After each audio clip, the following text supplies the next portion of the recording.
bienvenue dans ce tour d'horizon de l'actualité.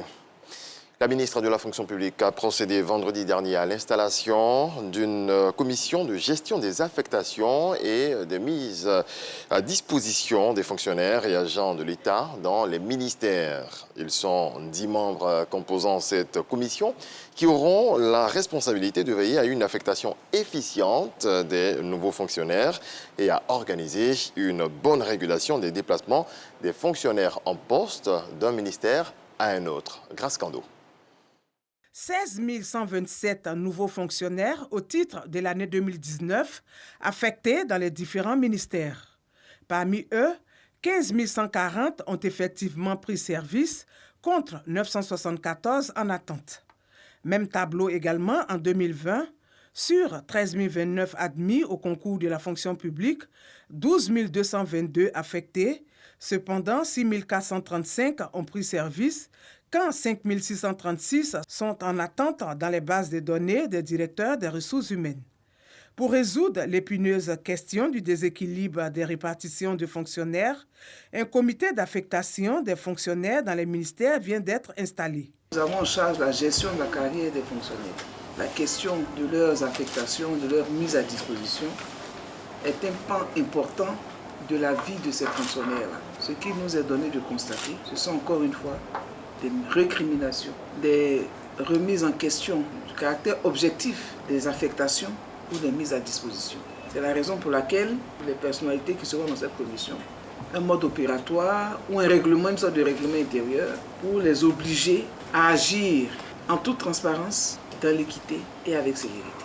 Donc ce règlement intérieur est important et devra être basé sur le code de bonne conduite que nous avons adopté au sein de notre ministère.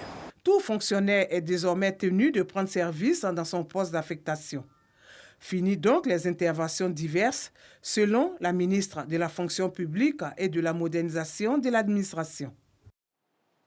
Des entreprises, dont une trentaine issues de la Côte d'Ivoire, prennent part à Dubaï à la 4e édition du Forum des investisseurs dénommé Africa Dubai Business Awards. Une présentation de leurs projets aux financiers a permis de faire connaître leurs besoins, les besoins de chaque participant donc. Les organisateurs annoncent déjà un panier global de financement à hauteur de 200 milliards de francs CFA. C'est ce que nous apprend notre envoyé spécial à Dubaï, Walter Amadou Ouattara. Ces chefs d'entreprise, élus locaux et représentants de services publics gouvernementaux sont venus du Kenya, du Maroc, de la Mauritanie, de la Tanzanie, du Cameroun, de l'Ouganda, du Niger, du Burkina Faso et de la Côte d'Ivoire. Ils prennent part à la 4e édition d'Africa Dubai Business Award. Leur seul rêve, obtenir un financement. C'est pourquoi nous avons souhaité que tous ceux qui viennent avec dans leur valise des projets importants à être financés.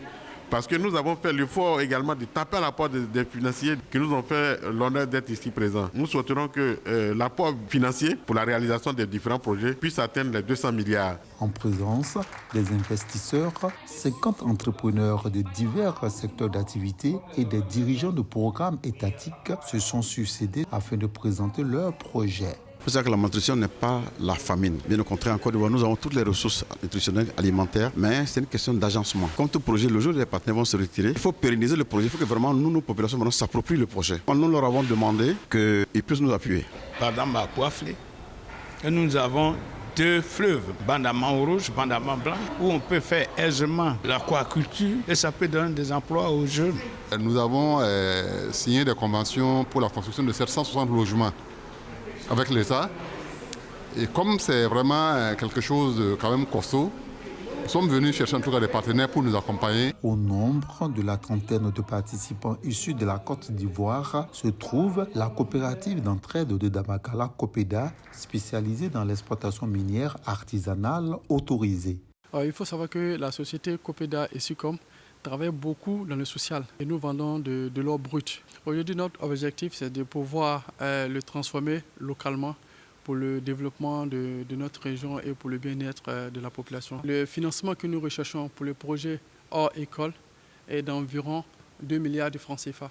Ainsi, Au lendemain de cette rencontre, la COPEDA a pu signer un protocole d'accord sur l'achat de sa production aurifère légale par un groupe de partenaires. À travers Africa Dubai Business Award, ces initiateurs veulent aider le secteur privé à accroître significativement son rendement et à offrir davantage d'emplois aux jeunes vivant en Afrique.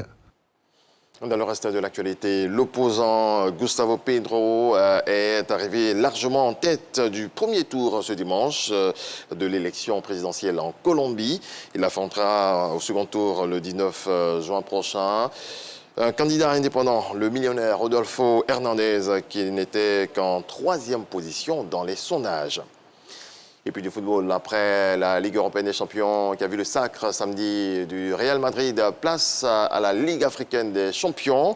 Le Wydad Casablanca, qui a l'avantage de jouer sur son terrain, a une belle opportunité pour mettre fin à l'hégémonie d'Al-Ahly, double tenant du titre. Coup d'envoi ce lundi à 21h.